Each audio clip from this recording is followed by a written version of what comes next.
It's fun to be back in this familiar place after a while. I'm going to read you the biblical passage from which I took the title of today's sermon. It's from the Gospel of James, chapter 2, verses 14 through 18. It addresses the question of which is more important, faith or good works. James says, and forgive the gender issues here, this was written a long time ago. What good is it, my brothers, if someone says he has faith but does not have works? Can that faith save him? If a brother or sister is poorly clothed and lacking in daily food, and one of you says to them, "Go in peace, be warm and filled," without giving them the things needed for the body, what good is that? So, also, faith by itself, if it does not have works, is dead. But someone will say, "You have faith and I have works. Show me your faith apart from your works, and I will show you my faith by my works." Clearly, James agrees with me. The answer is both faith and works. About 5 pages into our gray hymnal, and I'm going to grab this one. On the left side page is the Unitarian Universalist covenant that includes our 7 principles, and it looks like this. And if you could grab a gray hymnal or look on with someone next to you. This morning we will use these as a responsive reading.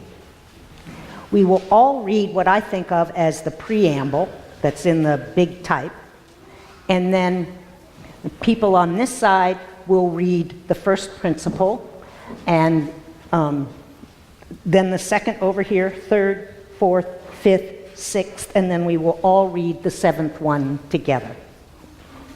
So, if you are ready, in unison.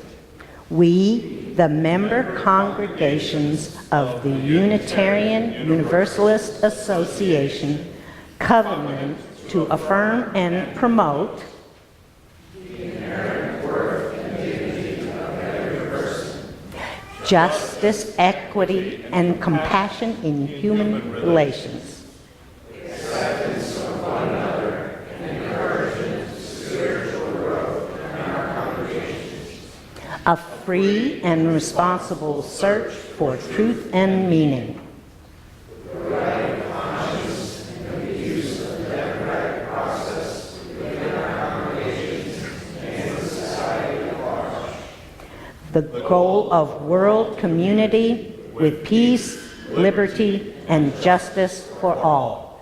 Together, respect for the interdependent web of all existence of which we are a part. Thank you.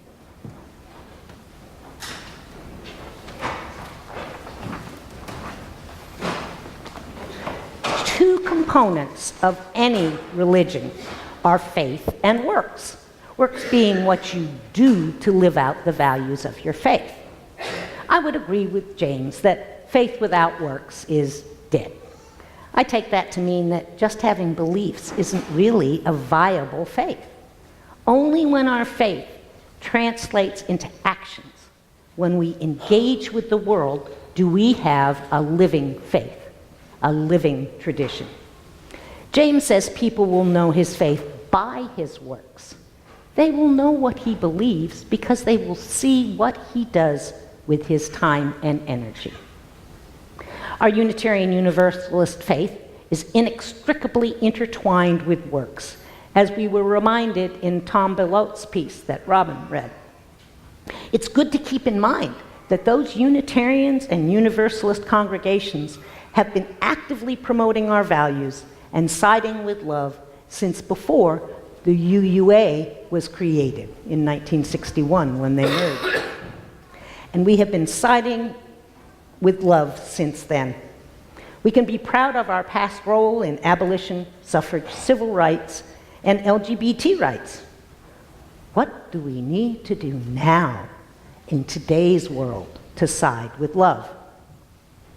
Many of us are quite familiar with the 7 principles we just read. We apply their values in our daily actions and decisions. Because we believe so strongly in the principles, because they are such a part of who we often do that subconsciously. We may not realize they are part of a covenant, an agreement, a promise made by every congregation as they joined the Unitarian Universalist Association of Congregations.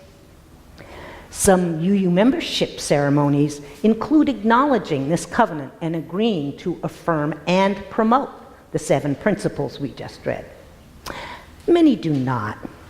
Asking someone to state they agree with the covenant can seem a little too much like a creed, and both Unitarians and Universalists broke away from other faiths that required certain beliefs for membership.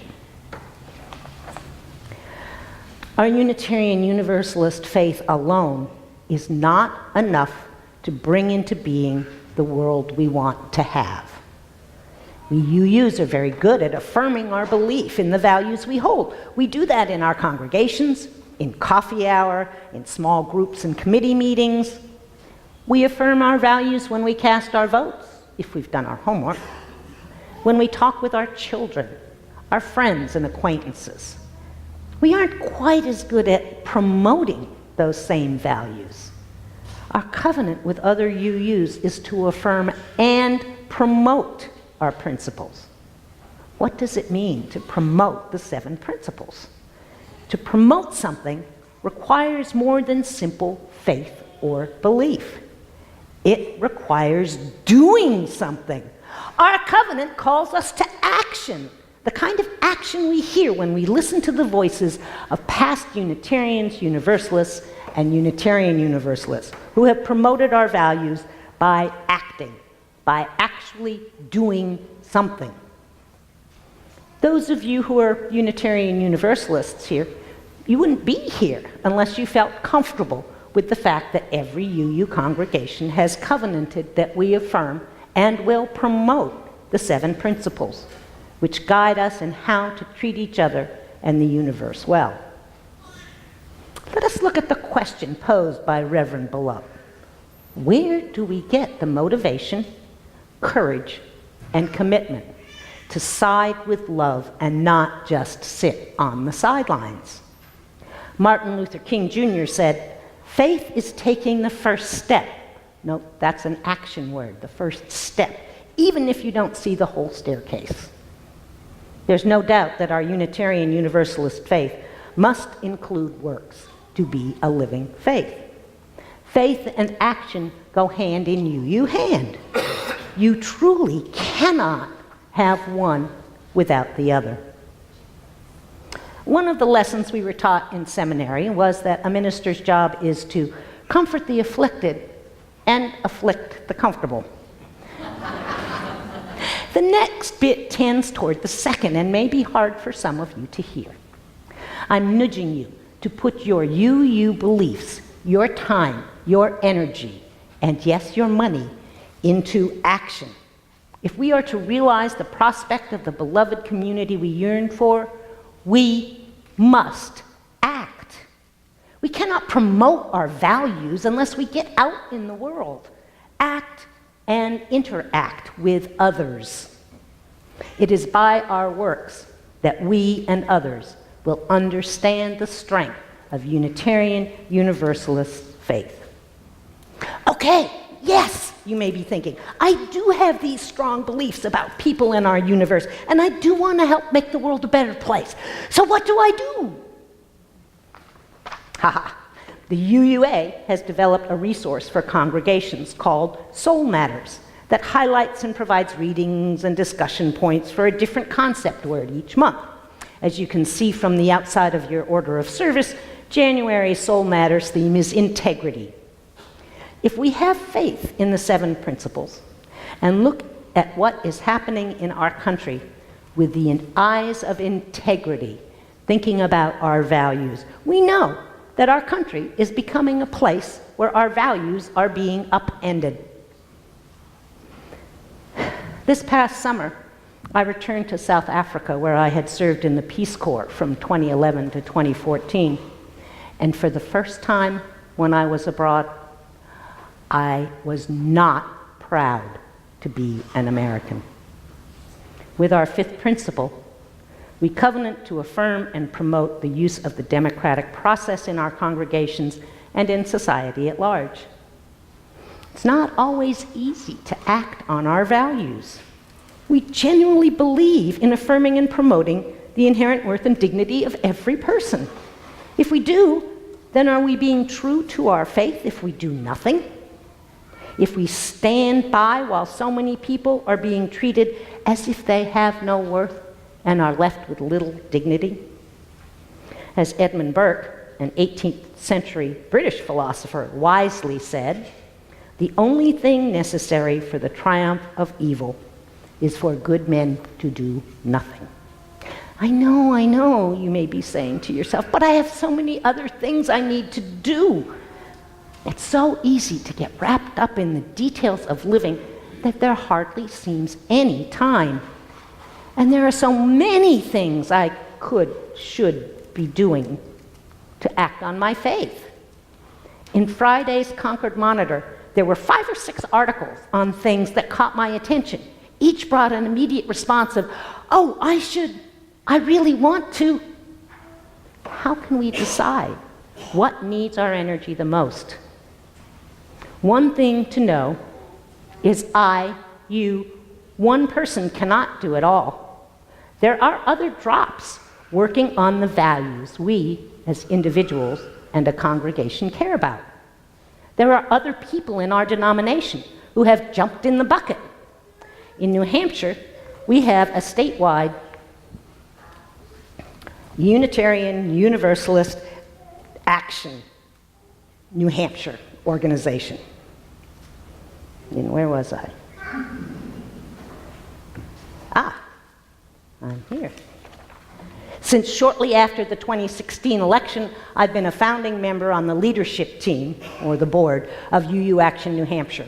And I'm sure with Tristan Husby, who is our executive director, you know quite a bit about UU Action New Hampshire. So it feels a little like I'm preaching to the choir, which was wonderful.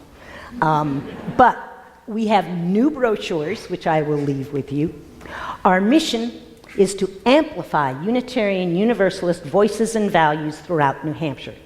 We exist to promote our principles in the public square, within our democracy. We had our most recent leadership team meeting at a church in Laconia.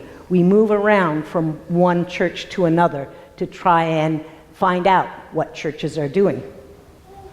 One action that you can take, one small hop into the bucket, is to join our email list if you are not already on it, and follow our Facebook page. Even better, sign up to be a sustaining member.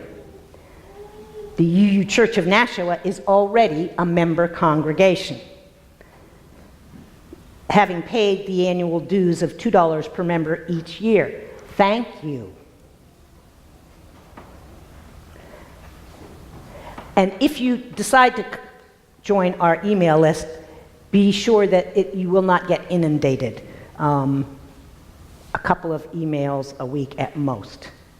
As I've become involved in working for our values in New Hampshire, I've discovered other drops who have jumped in other buckets. GSOP, which is Granite State Organizing Project. ACLU, American Civil Liberties Union. NAACP, National Association for Colored People, and AFSC, the American Field Service Committee. I think of these folks as fellow travelers because I see them at so many gatherings of various kinds for social justice issues I believe in. Another group I've become aware of is the New Hampshire Council of Churches. I will also leave some brochures about the New Hampshire Council of Churches with you. It includes 9 liberal Christian denominations with over 400 churches in New Hampshire. That's a lot of drops in a lot of buckets.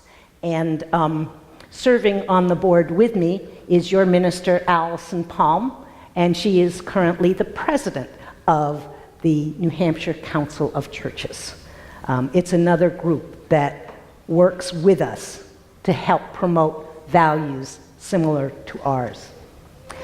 I asked to be on the board because I know that our UU values will have more power and a better chance to affect New Hampshire laws if we work together with as many others as we can, as we did in the fight to repeal the death penalty.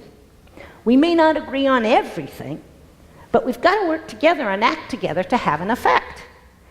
Even, or maybe especially, when we have to build those bridges between our divisions to get work done where we do agree. This congregation has already taken many actions.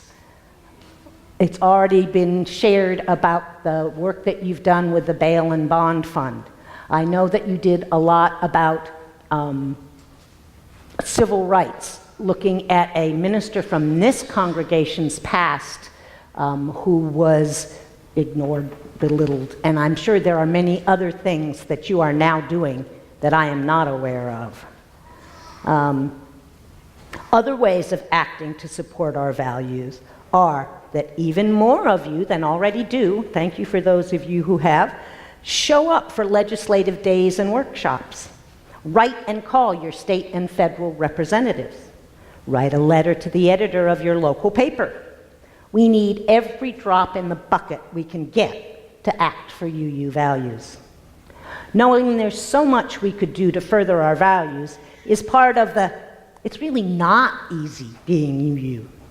We struggle to balance time and energy we put into social action with time for work, family, and self-care. What will you do with your time and energy? During this sermon, you may have wondered about my choice of today's reading. The sermon and reading seem to be diametrically opposed in ways they are. The meditation message is that who you are right now and what you have been doing are enough. While in the sermon I'm saying simply believing is not enough. I'm asking you to act, to do more than you're doing now. Well, we Unitarian Universalist ministers often preach to ourselves.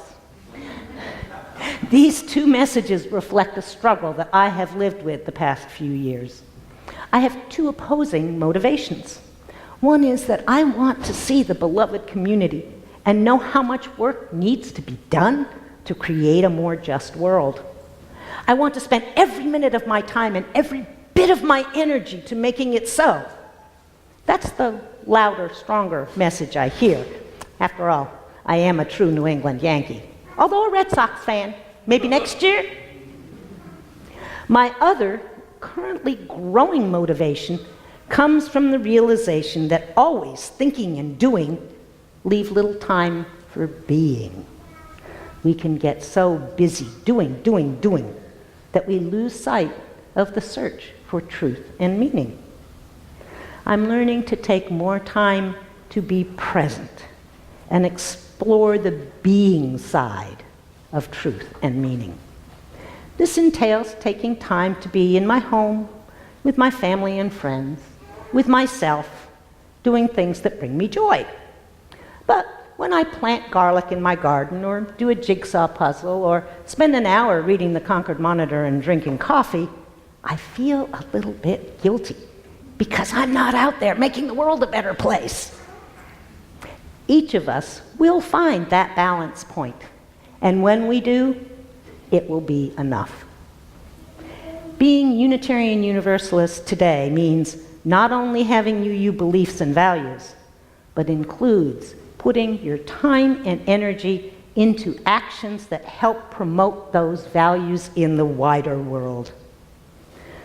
So remembering that we need to have time to be, what one action will you take to show yourself and the world your faith?